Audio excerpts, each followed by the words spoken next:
This story is a work of fiction inspired by real emotions and real situations. Any resemblance to actual people or events is purely coincidental. Viewer discretion is advised, as the themes involve betrayal, emotional manipulation, and psychological trauma.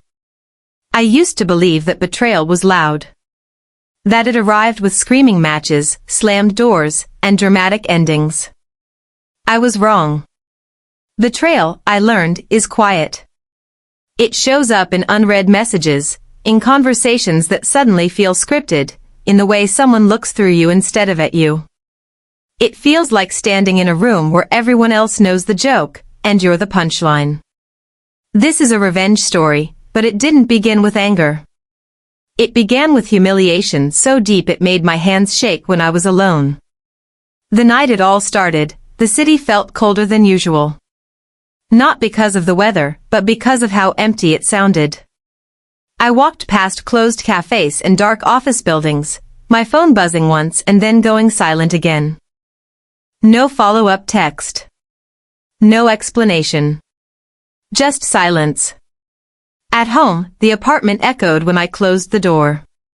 His coat was gone from the hook. His shoes weren't by the wall. It was like he'd been slowly erasing himself long before I noticed. That was the first moment I felt something crack inside me. I'm a woman. Ordinary, by most standards. Not powerful, not famous, not protected by money or influence. I worked, I loved, I trusted. From the outside, my life looked stable. On the inside, I was constantly apologizing for things I didn't do. For taking up space. For asking questions. For wanting clarity in a relationship that was already being negotiated behind my back. I didn't know it then, but I was being prepared. Conditioned to accept what was coming. He was calm when he finally told me. Too calm. Sitting across from me at a polished table, like it was a business meeting instead of the end of my marriage. He said my name the way lawyers do, carefully, without warmth. He told me this was for the best. That things had changed. That I would be taken care of, financially, if I just didn't make things difficult. He slid the papers toward me like he was doing me a favor. Divorce documents. A non-disclosure agreement. And then the number. $500,000. To disappear. To sign. To stay quiet. I remember feeling embarrassed before I felt angry. Embarrassed that my entire life could be reduced to a transaction. Embarrassed that someone I loved had already decided my value. This betrayal story wasn't dramatic. No shouting. No tears from him. Just a quiet, efficient removal. I realized later that this was the cruelest part. He wasn't trying to hurt me. He simply didn't care if he did. The people around him moved just as smoothly. His lawyer smiled too much. His assistant avoided my eyes. Even mutual friends suddenly became busy, unreachable, neutral. I started noticing patterns, conversations that ended too quickly, invitations that never came. It was like being gently pushed out of a room while everyone else pretended nothing was happening. Psychological revenge wasn't even a thought yet. I was still trying to understand how I'd been replaced without ever being told I was unwanted. Nights became the worst. I'd lie awake staring at the ceiling, replaying every conversation, every compromise I'd made to keep the peace. My phone stayed silent except for automated emails and bank notifications. I felt small. Powerless. Like the world had decided something about me without asking for my consent. This dark true story style of living, where everything looks normal but feels wrong, slowly hollowed me out. Then my body betrayed me too. Or so I thought at first. The nausea, the exhaustion, the way my emotions felt slightly out of control. I assumed it was stress. Grief. Until the test turned positive in the harsh bathroom light. I sat on the edge of the tub, the paper shaking in my hand, and laughed. Not because it was funny. Because it was absurd. I had just been paid to disappear. And now I was carrying proof that I couldn't. I didn't tell anyone. Not him. Not my friends. Not even my doctor, beyond what was medically necessary. I watched how easily my absence was accepted. How quickly the world adjusted. That's when the humiliation finally transformed into something else. Clarity. I began to understand that this wasn't just a failed relationship. It was a calculated removal. Legal, clean, and designed to leave no mess behind. What he didn't realize was that silence can be a weapon too. While everyone assumed I was gone, broken, bought off, I started paying attention. To timelines. To documents. To the way money moved and stories changed depending on who was listening. I wasn't driven by rage anymore. I was driven by something colder. A need for justice served, not loudly, but correctly. Fear used to live in my chest. Fear of being alone. Fear of being dismissed. Fear of making things worse by speaking up. One night, as I stood by the window watching cars pass below, I realized the fear was gone. In its place was a quiet determination. I had been underestimated. Overlooked. Reduced to a signature and a wire transfer. And for the first time since this betrayal story began, I wasn't reacting anymore. I was planning. I was planning. Not in the way movies make it look. There were no corkboards, no red strings, no dramatic vows whispered into the dark. Planning, for me, looked like silence. It looked like showing up on time, answering politely, and letting people believe exactly what they wanted to believe. I learned very quickly that when someone thinks you're defeated, they stop watching you. That was the first gift they gave me without realizing it. The money landed in my account 3 days after I signed.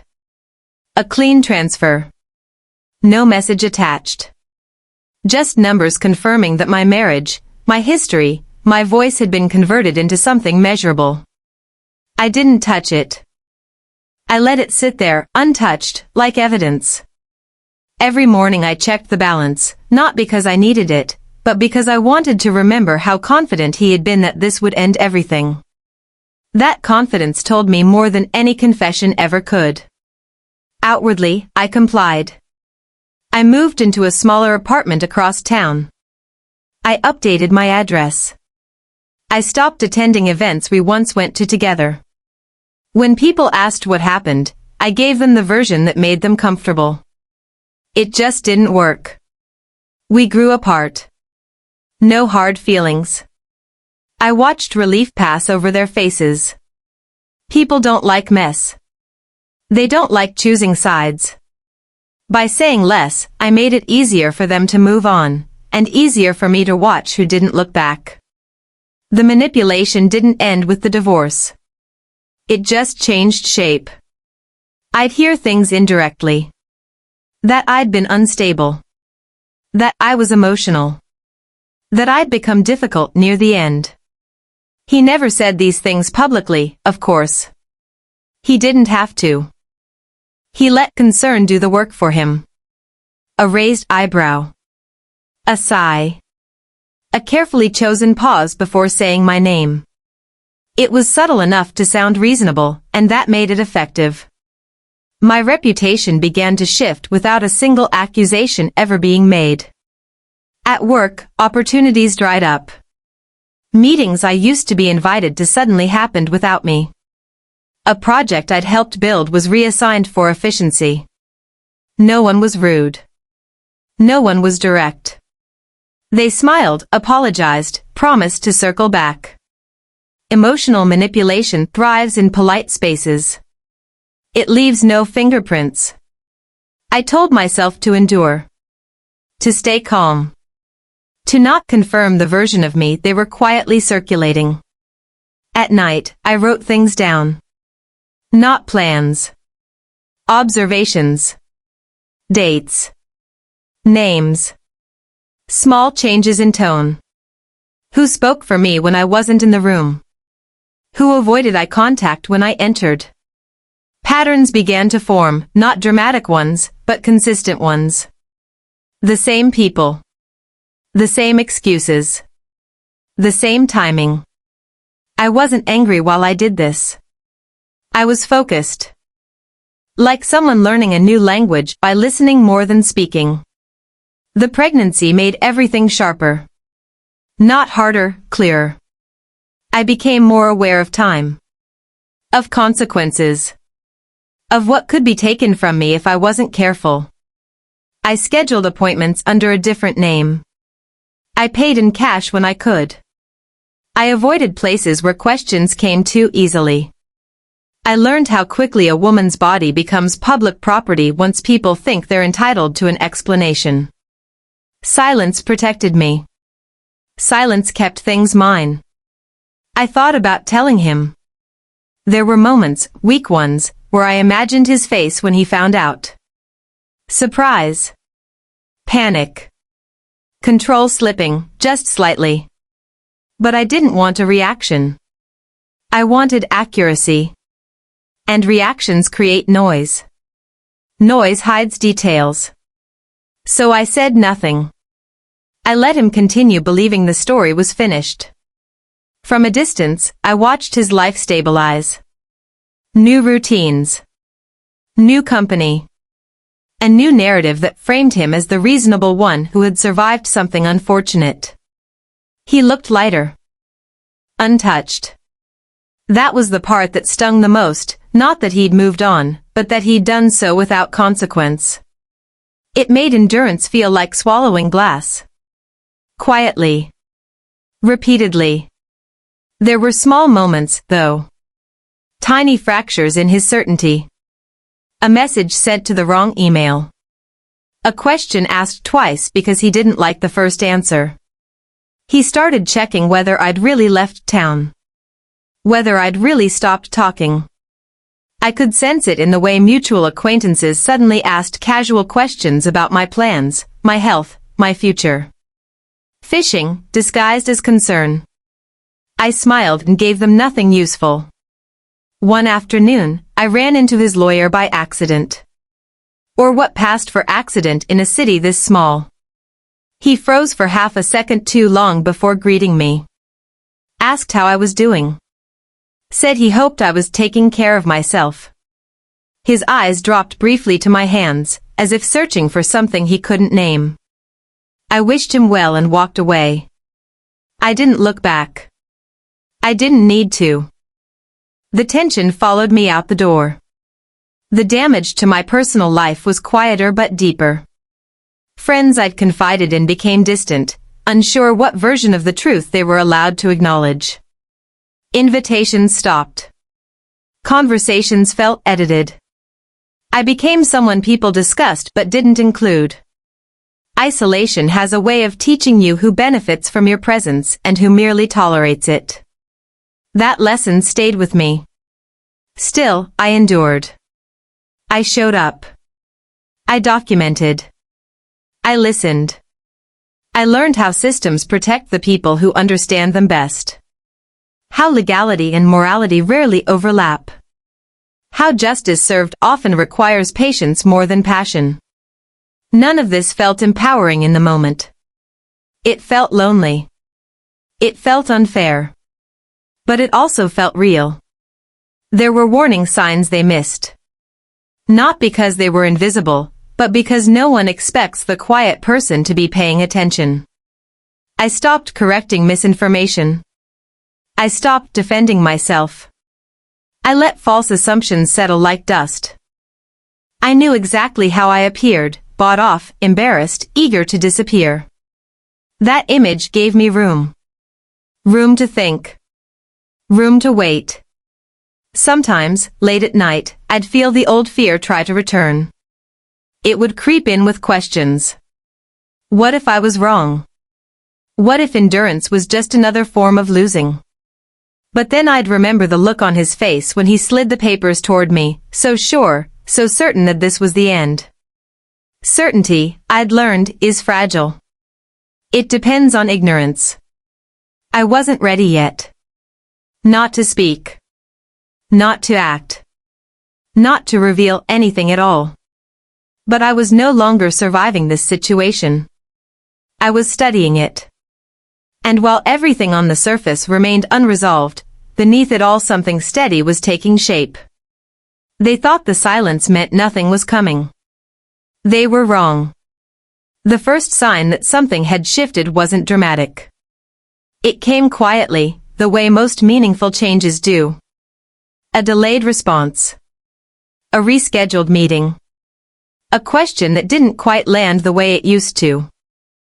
I noticed it because I was listening for it. He had always moved through life with a kind of relaxed certainty, as if the ground would arrange itself beneath his feet. Now there were pauses. Small hesitations. Moments where his confidence flickered, then returned, slightly forced. It was subtle, but it was there. I stayed invisible. That part was important. I didn't change my routine in any obvious way. I still worked. Still answered emails. Still smiled when required. But I began to see the ripple effects of my silence. He started checking in with people more often, asking questions he'd never needed to ask before. Not directly about me, never that, but adjacent things. Legal timelines. Professional boundaries. Hypothetical scenarios. Anxiety, I learned, rarely announces itself. It disguises itself as diligence. The paranoia came next. I could sense it in the way conversations tightened. In how jokes fell flat because they were being measured for risk. Someone mentioned my name in passing at a gathering I wasn't invited to, and the room reportedly went quiet for a second too long. No one said anything wrong. No one said anything at all. Silence again, but this time it wasn't mine. It belonged to people realizing they might not know the full story. At work, the cracks spread outward. A senior colleague, Mark, started watching me more closely. Not with suspicion exactly, but with curiosity. He'd always been observant, the kind of man who noticed when power shifted hands, even slightly. He asked how I was adjusting. If everything was settled. The word lingered between us. Settled implied finality. I told him I was taking things one day at a time. It was true, in a way. He nodded, but his eyes didn't leave my face right away. I caught him once, standing near my desk after hours, pretending to check his phone while scanning the papers I was packing away. There was nothing there to see. That was the point. But suspicion doesn't need evidence to exist. It only needs inconsistency. And something about me, my calm, my lack of visible damage, didn't match the story he'd been told. That discrepancy unsettled him. Meanwhile, the people who had wronged me began reacting to things that weren't happening. He asked his lawyer to review documents that had already been finalized. The lawyer complied, billing extra hours and offering reassurances that sounded thinner each time. A mutual friend reached out to me after months of silence, casually asking if I planned to stay in the city long-term. I replied with a polite non-answer. Within days, I heard he'd asked the same question of 3 other people. Information, once sought, has a way of revealing the seeker's fear. There were moments when I almost stopped. Not because I felt sorry for them, but because the weight of carrying something unspoken can be heavy. One night, sitting alone with my thoughts, I wondered whether endurance had simply hardened me into someone I didn't recognize. Whether this quiet inevitability I felt was justice or just another form of control. Moral doubt doesn't arrive as guilt. It arrives as exhaustion. As the temptation to choose peace over truth. What kept me moving wasn't anger. It was memory. The memory of being slid across a table like an inconvenience. Of watching my reputation soften at the edges until it barely resembled me. Of being erased with courtesy. That kind of damage doesn't heal on its own. It settles. And if left alone, it rewrites you. The pregnancy added pressure in unexpected ways. Not urgency, exactly, but perspective. Time mattered differently now. I had to be precise. Careful. I couldn't afford impulsive decisions or emotional reactions. Everything had to be clean. Observational. I found myself more patient than I'd ever been. Patience, when combined with silence, can look like surrender. That illusion worked in my favor. He began making mistakes. Small ones. A comment at a dinner party that contradicted a previous version of events. An email forwarded one too many times. A joke about crazy exes that landed wrong because it was told in front of someone who knew me well enough to raise an eyebrow. These weren't disasters. They were hairline fractures. But fractures spread. One afternoon, I received a message from an old friend, Claire, someone who had known both of us before things unraveled. She wanted to meet. Said she'd heard things that didn't sit right with her. My first instinct was to refuse. Exposure was a risk. But avoidance can be suspicious too. We met for coffee in a crowded place.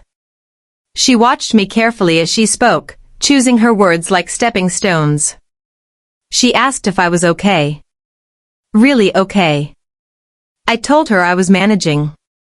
She hesitated, then said she'd been asked not to bring me up anymore. Not directly, just implied. It felt strange, she said. Like someone was afraid of something, but I couldn't tell what. I felt the ground tilt slightly beneath me. This was the danger zone. Friends who sense manipulation sometimes try to correct it.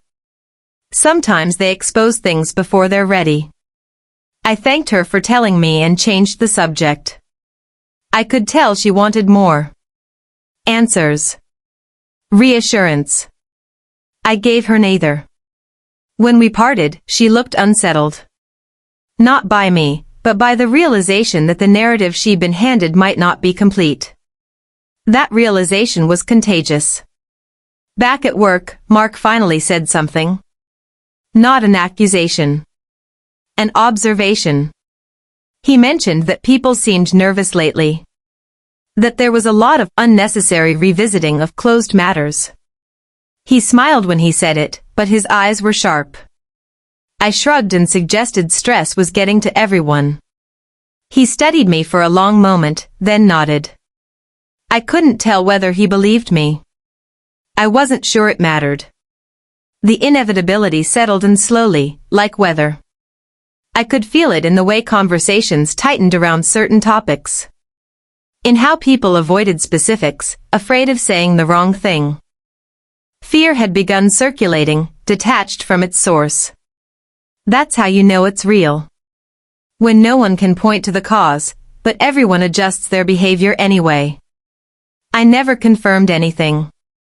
I never denied anything either. I let assumptions bloom and collide on their own.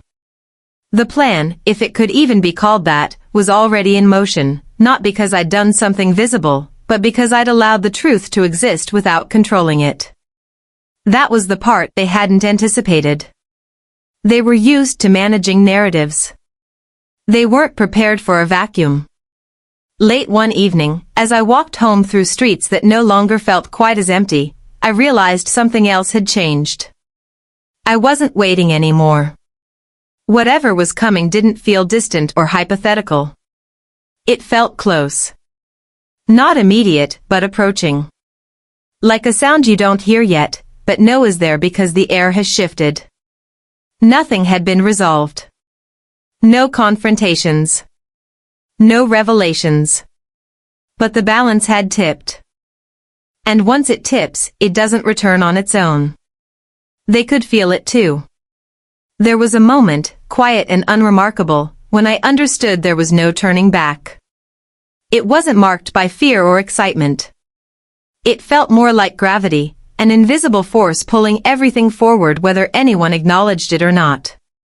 I was standing in line at a pharmacy, staring at nothing in particular, when the thought arrived fully formed, even if I wanted to stop now, I wouldn't know how. Whatever had begun no longer belonged to my intentions alone. It was moving on its own. The first real tremor showed itself in small disappearances. An email thread referenced in a meeting that no one could locate afterward. A document that had been definitely sent but never arrived. A calendar invite quietly removed. Nothing dramatic enough to accuse, nothing concrete enough to fix. Just enough absence to make people uneasy. When systems people rely on stop behaving predictably, they start questioning everything else too.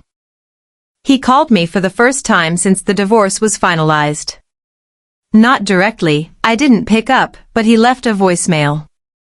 My name sounded unfamiliar in his mouth now, like he'd forgotten how to say it without authority. He asked if everything was okay. Said he'd heard a few strange things and wanted to make sure there were no misunderstandings. His voice was steady, but there was something brittle underneath it. Control trying to sound like concern. I didn't respond. Silence, by now, had become my most effective language. His reputation began to wobble, not collapse, just sway. Enough for people to notice. A partner questioned a decision he'd made months earlier. A colleague casually mentioned an inconsistency during a call, then apologized too quickly. Apologies often come from fear, not politeness. I could sense him tightening, adjusting, overcorrecting. Confidence under pressure tends to expose the seams. At work, the atmosphere grew dense. Conversations lowered when certain names came up. People triple-checked attachments before sending them. A junior employee burst into tears in the break room one afternoon, overwhelmed by a mistake that would have barely registered a year ago. Pressure trickles downward. Those at the top feel it last, but when they do, it hits hardest. Mark approached me again, this time without pretense. He asked if I'd noticed things feeling off. His eyes searched my face for a reaction he didn't quite understand. I told him stress makes people careless. That was true. I didn't add that carelessness reveals more than intention ever does. He nodded slowly, like someone adding a piece to a puzzle he hadn't realized he was assembling. Near exposures started happening everywhere at once. Claire called me late one night, voice shaking, saying she thought she'd said too much to the wrong person. She asked if I needed her to clarify anything. The question hung between us, heavy with implication. I told her no. That nothing she said could hurt me. That was also true, but not in the way she meant. After we hung up, I sat in the dark for a long time, listening to my own breathing, aware of how close things had come to slipping out of sequence. The moral doubt returned then, sharper than before. I wondered if I was letting innocent people get caught in something they didn't understand. Whether inevitability was just another excuse people use when they don't want to take responsibility. The pressure of carrying that question pressed down on my chest until sleep became difficult. When I did sleep, I dreamed of locked doors and missing keys. He didn't sleep at all, from what I could tell. Messages went out at strange hours.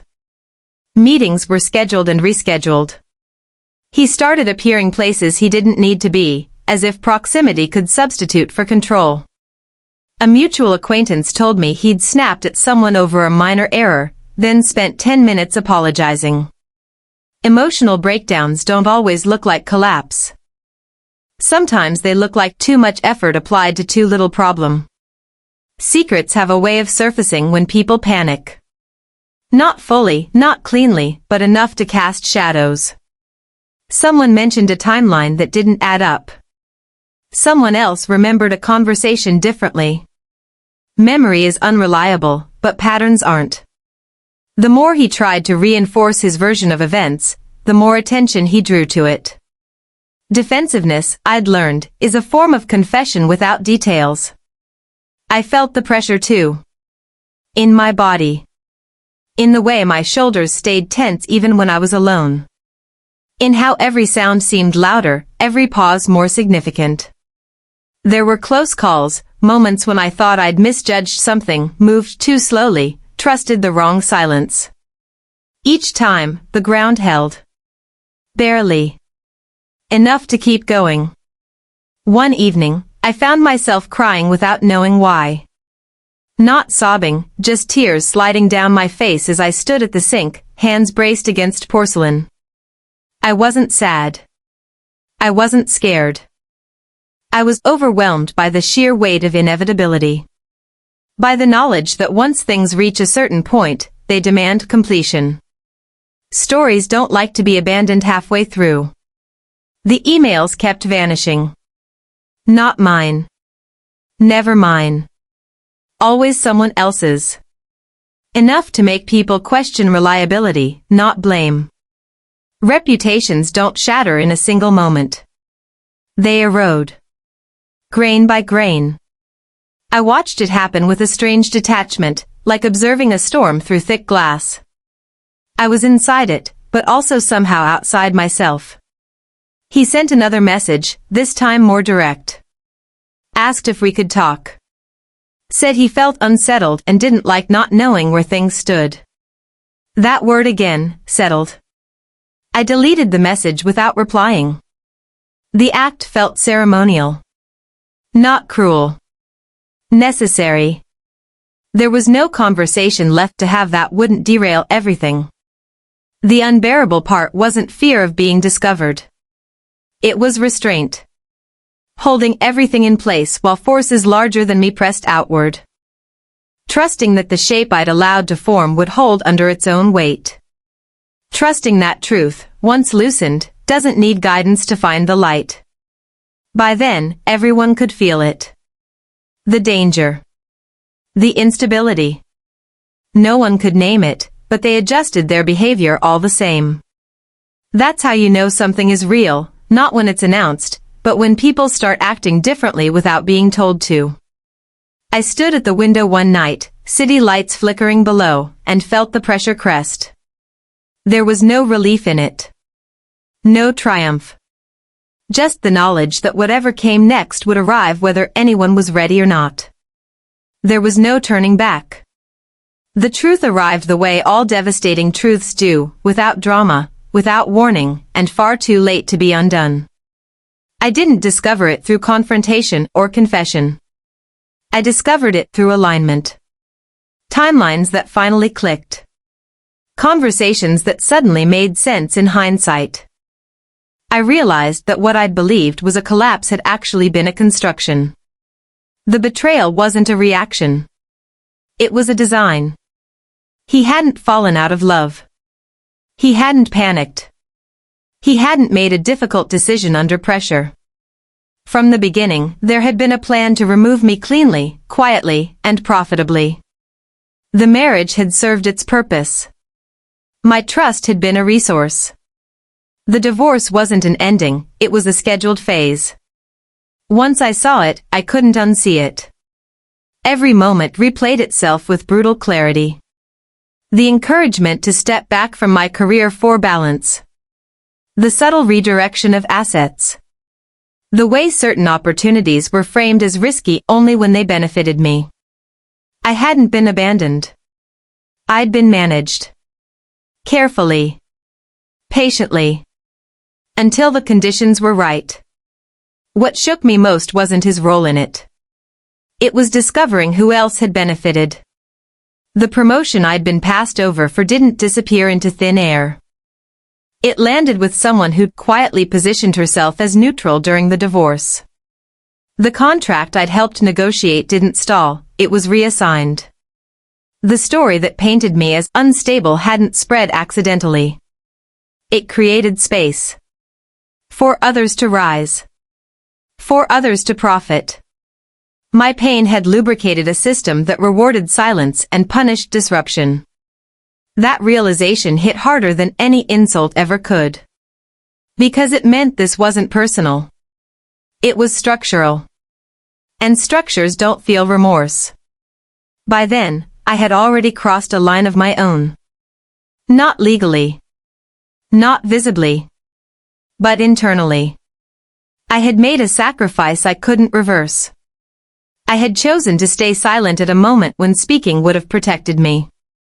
I did it deliberately. I let an assumption stand that altered how people saw me. I watched a door close that would never open again. That loss was real, permanent, and necessary. That was when the feeling of being trapped settled in, not by them, but by my own commitment. I couldn't walk away now without losing everything I'd already given up. The endurance. The isolation. The moral doubt. They would mean nothing if I stopped. Whatever this was had a momentum that demanded completion, even if the cost was higher than I'd anticipated. The pressure intensified. He began unraveling in less controlled ways. Missed calls turned into multiple messages. Politeness gave way to irritation. Irritation slipped into fear. He knew something was wrong now, not because he'd been exposed, but because the system he trusted had started behaving unpredictably. Systems don't like anomalies. And I had become one. Someone tried to warn me. A quiet comment. A suggestion that I should protect myself while I still could. They didn't know how late it was. I thanked them and did nothing. That choice haunted me in the quiet hours, when doubt pressed hardest. When I wondered whether surviving this mentally would require becoming someone colder than I wanted to be. The pregnancy grounded me even as it complicated everything. It reminded me that there were stakes beyond reputation and justice.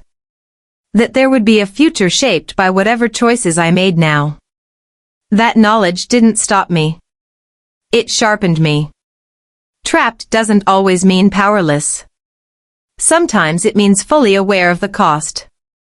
I stood in the aftermath of the twist, the full weight of it settling in my chest, and understood that this story no longer belonged to the people who'd started it. But it didn't belong to me either, not completely. It belonged to consequence. To inevitability. To the point where intention stops mattering and action becomes the only language left. Nothing had been revealed. Nothing had been resolved. But the escalation was irreversible.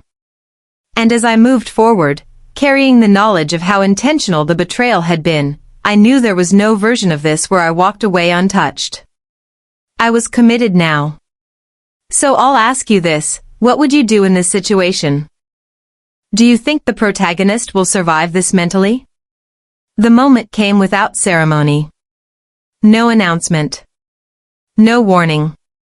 Just a shift in the air so sudden it felt like pressure popping in my ears. I knew it because everything I'd been holding apart finally touched. The plan didn't unfold like a single act. It unfolded like a collapse, fast, loud, and impossible to stop once gravity took over. The confrontation wasn't face-to-face at first. It never is, when people believe they're safe. It started with a meeting that was supposed to be routine. A room full of polished confidence, prepared statements, and practiced smiles. I wasn't on the agenda. That was the mistake.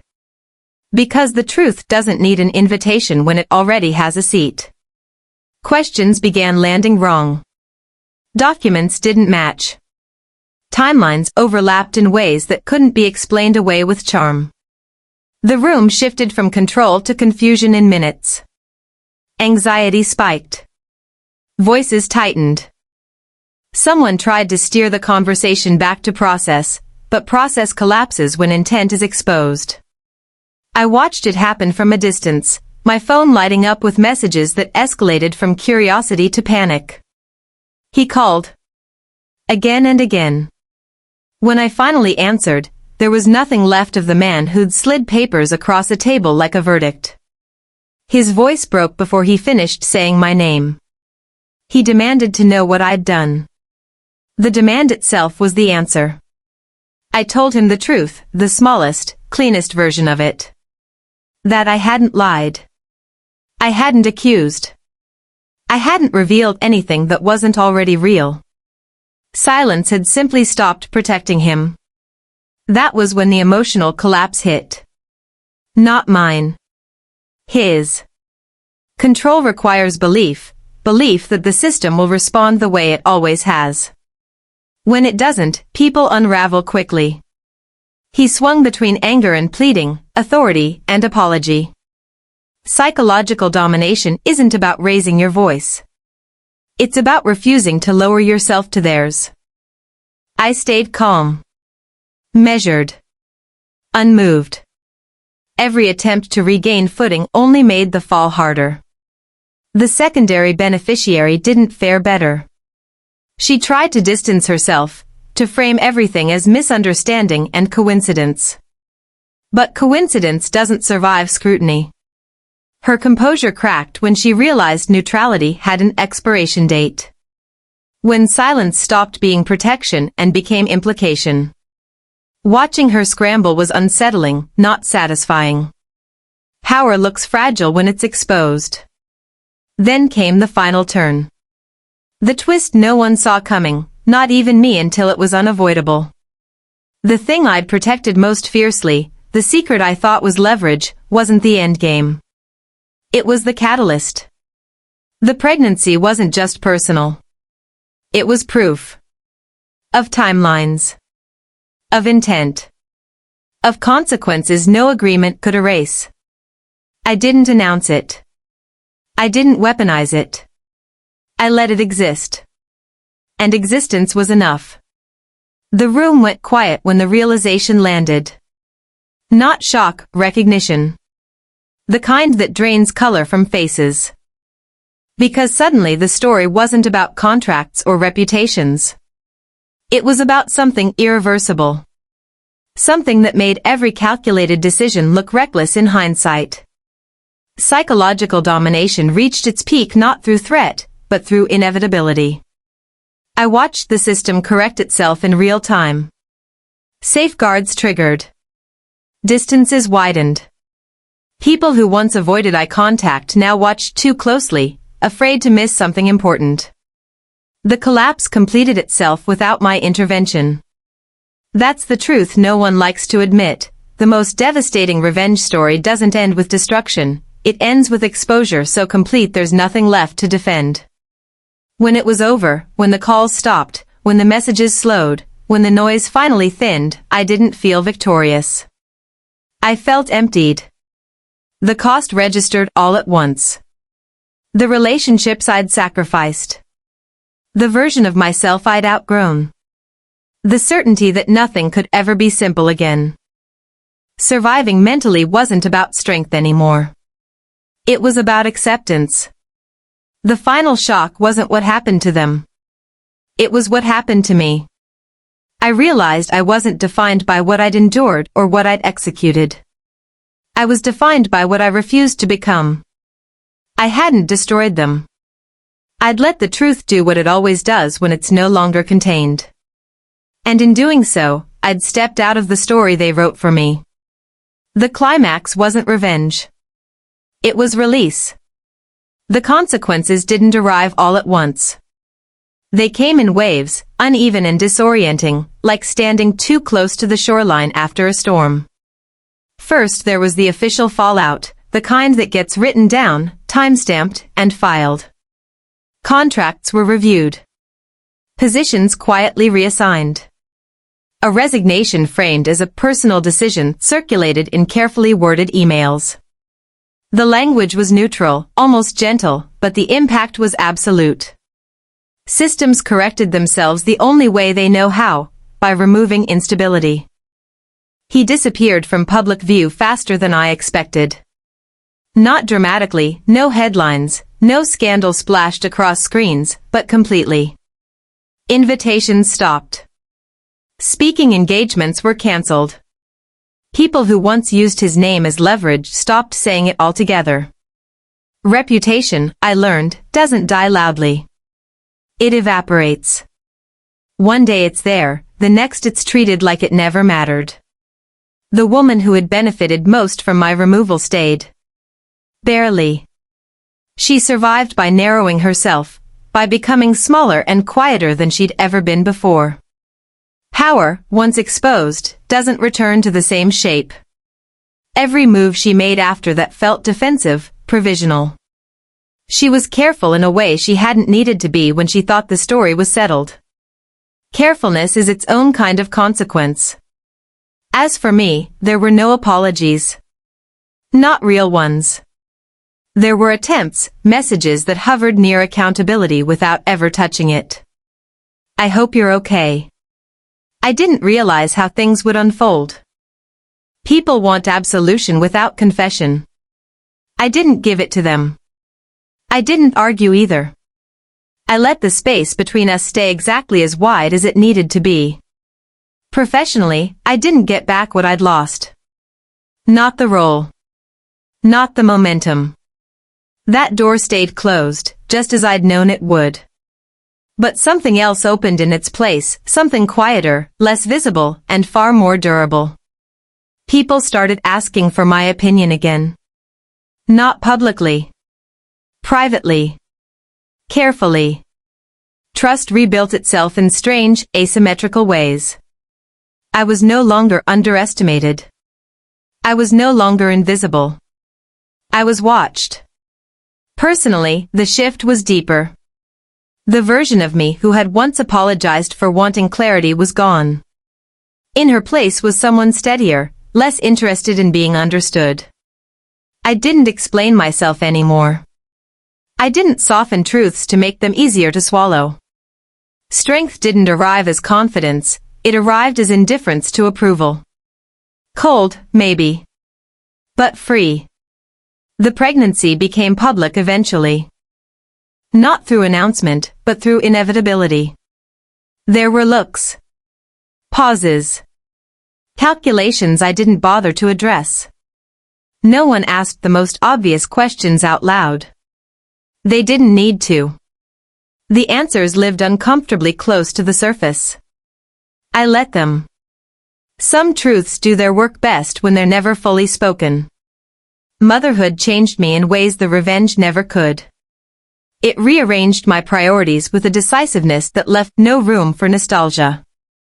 The past became something I carried, not something I lived inside. Whatever softness I'd lost, I replaced with precision. With boundaries that didn't need defending. With a clarity that didn't waver under pressure. I moved cities.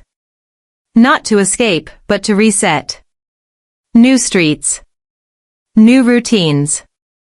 A place where my name arrived without history attached. People there didn't know what I'd survived or what I'd executed. They only knew how I showed up now. Calm. Focused. Unavailable to manipulation. That version of me felt earned. Sometimes, late at night, I revisited the timeline in my head, not with regret, but with curiosity.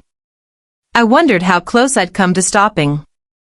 How easily this could have ended differently if I'd chosen comfort over completion. The disturbing part wasn't how far I'd gone. It was how natural it felt once I'd committed. That realization stayed with me longer than anything else. I never saw him again. Not in person. But once, months later, I received an email that contained nothing but a forwarded article, an unrelated legal case, a footnote about non-disclosure agreements being overturned under specific circumstances. No message. No greeting. Just the link. I didn't reply. I didn't need to. The aftershocks were still traveling outward, long after the ground appeared stable. Most questions found their answers in time. Why it happened. How it was possible. Who benefited. What it cost. But one question remained, unsettling in its persistence. If I'd known everything from the beginning, if I'd seen the design clearly, would I have loved him anyway? I never answered that. I'm not sure I ever will. What I know is this, revenge didn't give me my old life back. It gave me something else entirely. Distance. Clarity. Control over my own narrative. I didn't win. I concluded. And sometimes, that's the only ending that lasts. Was the revenge justified?